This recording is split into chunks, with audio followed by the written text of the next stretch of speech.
Assalamualaikum sahabat-sahabat sekalian. Pada kesempatan kali ini kita akan bahas tentang loyalitas. Karena memang loyalitas ini penting.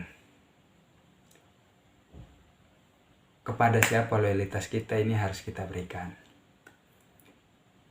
Apakah kepada orang yang royal kepada kita baru kita loyal, seperti kata salah satu ustadz kepada saya gitu. Mereka hanya loyal kepada orang yang royal kepada mereka. Ada yang ngasih uang royal, makin banyak uang dikasih makin mantap loyalnya gitu. Nah, apakah kepada ini loyalitas kita berikan? Nah, sahabat-sahabat sekalian, pada kesempatan kali ini minimalnya dua lah yang harus kita berikan loyalitas kita. Kita harus punya loyal kepada yang dua ini, kepada agama dan kepada negara kita. Dan tidak boleh hanya salah satu. Kenapa nggak boleh salah satu? Seperti yang saya bilang sebelumnya, kita ini hidup beragama dan bernegara, atau hidup bernegara dan beragama. Kecuali kita memang nggak punya agama, barulah kita loyal kita hanya untuk negara. Atau kita ini nggak punya negara, barulah loyal kita hanya untuk agama saja.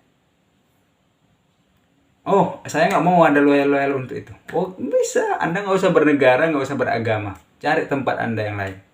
Cari tempat Anda yang bukan negara, cari keyakinan Anda. Ya nggak usah punya keyakinan agama. Baru bisa. Nah, sahabat-sahabat sekalian, Anda bisa bayangkan tuh, kalau setiap anak bangsa di negeri ini punya loyalitas yang kuat kepada agama dan negaranya. Negara kita ini nggak bisa dianggap sebelah mata. Kenapa perlu loyalitas kepada negara ini?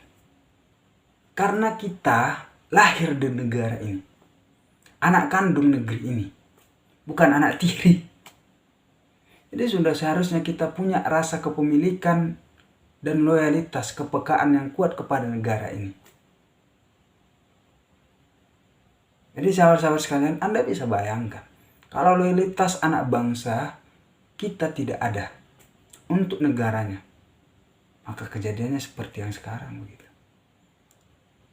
Kita merdeka tapi masih terasa terjajah. Kita bebas tapi merasa terpenjara. Kenapa? Karena loyalitas anak bangsanya itu untuk negaranya ya sangat minim, bahkan bisa mungkin nggak ada. Coba bayangkan, dalam rumah misalnya. Jadi nasib negara kita ini seolah-olah ada sebuah rumah. Kita lahir di rumah itu, punya rumah itu. Tapi kita nggak peduli dengan rumah itu. Kira-kira apa yang terjadi dengan rumah? Ya hancur, rapuh. Negara ini pun begitu. Kalau loyalitas anak bangsanya nggak ada untuk negara ini akan hancur dan rapuh. Kemudian untuk agama, sahabat-sahabat sekalian. Agama itu keyakinan. Makanya penting kita loyal kepada agama kita. Agama apapun itu, silahkan. Terserah. Kan aneh kan, kita yakin terhadap agama itu yang paling benar. Dan ini keyakinan. Keyakinan itu bukan hal yang remeh-temeh begitu.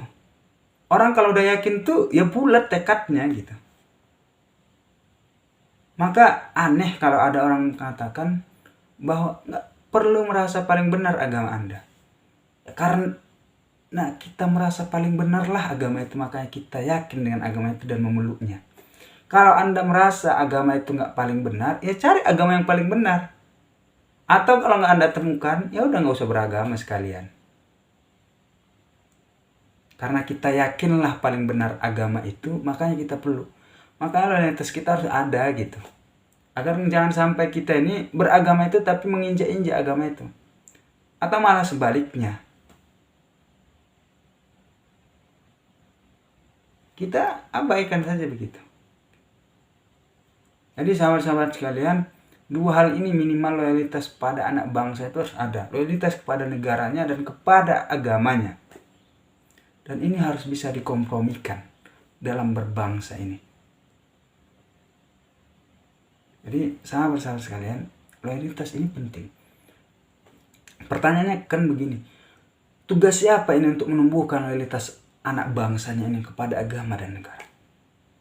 Tugas negara itu sendiri. Kalau ternyata loyalitas kita itu gak ada untuk negara, berarti agama negara kita itu cuma di KTP doang. Begitu juga agama kita, kalau loyalitas kita gak ada kepada agama, ya agama kita itu di KTP doang. Mudah-mudahan lah. Wallahu a'lam. Assalamualaikum warahmatullahi wabarakatuh.